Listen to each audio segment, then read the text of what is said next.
In just moments, police will be giving an update on a mass shooting at a Michigan church where hundreds of worshipers were inside. Authorities say the shooter in that shooting used an assault rifle, killing 2 people and wounding at least 8 others. And you see that dark smoke coming from that church. The police chief saying at some point during the rampage, the attacker set fire to the Church of Jesus Christ of Latter-day Saints in Grand Blanc Township. That's about an hour's drive northeast of Detroit. The chief saying the 40-year-old gunman was killed in a shootout with officers.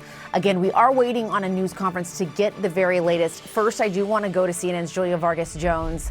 Julia, we're keeping our eye on that news conference. In the meantime, bring everybody up to speed on what we may learn at this news conference and if they expect to find more victims because of the fire.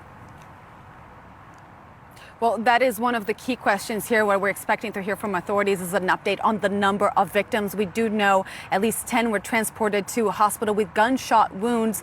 2 of those victims, then Jessica, have died. But the police chief said earlier today that they expect many more victims as they go through that scene. We see that smoke.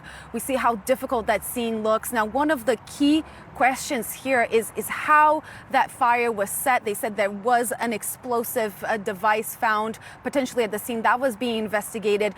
Was that the cause of the fire? We hope to learn soon. We'll also learn about these other victims. As of now, we do know that some of the people that were transported to hospital had very serious injuries. Some of those were children, Jessica. We also learned that some of them have been transported to some of different hospitals in the area.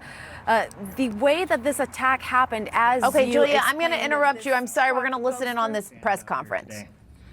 I got with me on stage U.S. Attorney Jerome Gorgon, Acting Special Agent in charge of the FBI, Ruben Gleeman, Special Agent in charge of the ATF, James Deere, Grand Blanc Township Supervisor Scott Bennett, Grand Blanc Township Fire Chief Gent, Genesee County Sheriff's Department Sheriff Chris Swanson, and MSP Michigan State Police Captain Greg Marenko.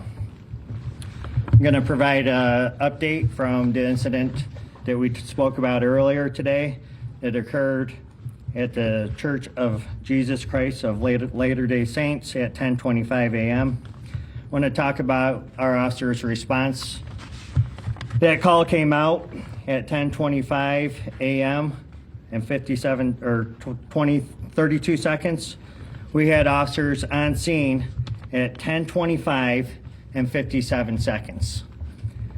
The suspect, again, we're in the preliminary stages right now, was neutralized at 10:33:44 in the parking lot of that church. That suspect is a 40-year-old male from the city of Burton, who we identified as Thomas Jacob Sanford. That's Thomas Jacob Sanford, S-A-N-F-O-R-D. Currently where we're at, an update, I gave you 10 victims who were victims of gunshot. Since then, we have 2 victims who are now deceased. One had died at a local hospital. And again, that suspect is deceased as well. 7 other victims at this time are in stable condition. 1 is in critical condition. Now, for the reunification, I had a question earlier about, hey, where can people call to see if their loved one is okay at the reunification center?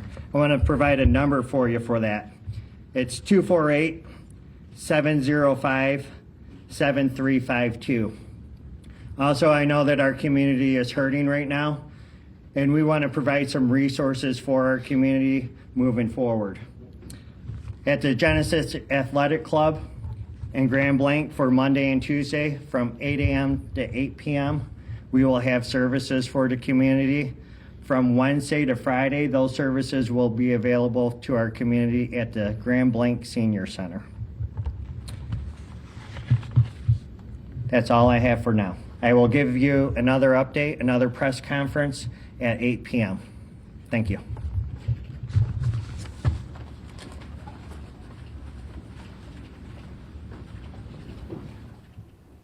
Okay, that is the latest from Grand Blanc Township in Michigan, in which law enforcement did identify the shooter as a 40-year-old named Thomas Sanford. They confirmed, as Julia was telling us, that 2 people are dead. Others are in various states at the hospital where they are receiving treatment. Again, going back to the question, though, that we still have right now, which is, as you see in some of this video, there was a massive fire that also happened at that church. And we're trying to figure out how many victims, if there were victims, because of the fire as well. Again, they did not take any questions at that press conference. So it is, we just don't know at this moment. I think we want to go back to Julia right now. Is she standing by? Julia, I know you've been following this. Yeah, Jessica. Yeah, I know you've been following this. What did you take away from that press conference? Well, very little. I mean, it is important to get that update on those victims. But the main questions, and something that investigators had talked about, that very police chief talked about earlier today, was how that fire started. Now, right before we went into that press conference, I was about to explain to our viewers how this took place. You know, what we know at this point is there was a vehicle that was rammed through the front doors of that church. And then the shooter walks out of the vehicle and starts shooting. But at that same time, that is when a fire starts. Now, one of the key questions investigators will be looking into is, was that due to an improvised explosive device that was found on the property of the church? Was that placed there today, right before the attack? Was that something that had been placed previous to this attack? As well as the motive. And one of the things that we have been seeing also from CNN affiliates who are on the scene is a movement of different bomb squad teams. Now, we have seen a movement of those to a residential area. We don't know what is it that they're looking for. It could be related to this explosive device found on the scene. And again, Jessica, this is, at this point, we know so very little about this man, but as we find out more, one of the key questions here is motive. Did this person have any kind of relation to the church, or was this an act of violence, of political violence, of religious violence? As this church as well, I wanted to point out to our viewers that this is a day after the leader of the church had passed away. Just yesterday, the president of the Church of Jesus Christ of Latter-day Saints, Russell Nelson, died at the age of 101. This morning's service, I wonder if they had any mention of this, but certainly a double tragedy for this community that was already reeling from the loss of their leader just the night before. We did have a statement from the church, from the National Church, from this morning that it was issued, that called this a tragic act of violence. They said that during that Sunday worship, the gunman opened fire, and early reports indicate that multiple individuals were injured. As we know, they were asking for cooperation with local authorities as these details still become available. They are working with investigators as they continue to assess the condition of these people affected.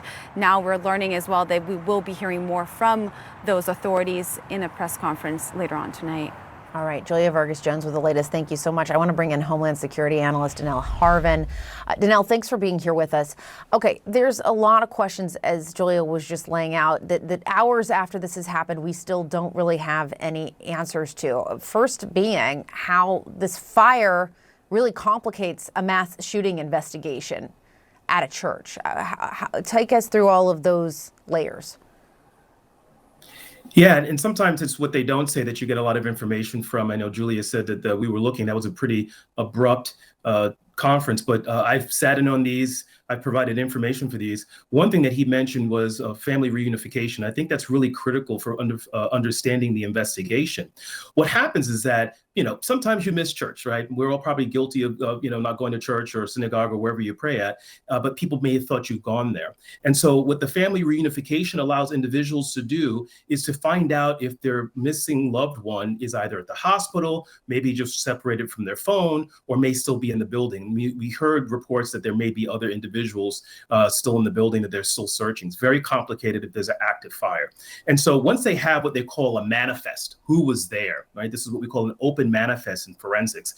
They can start trying to track down where people are. And I think that's really important because once the shooting starts, once the fire starts, people aren't going to pick up their phone. They become separated from their personal effects. They become separated from their phones, and they may have made it out safely, but have no way to contact people. And that's where the reunification comes into play. Yeah, and your heart just aches for families and friends who are waiting to get information, trying to track down their loved ones. It is a true nightmare scenario. And it just, again, here we are on a Sunday in America, and another church has been attacked by a shooter. It is just a place where people go for peace and they go to worship, and they were not safe there.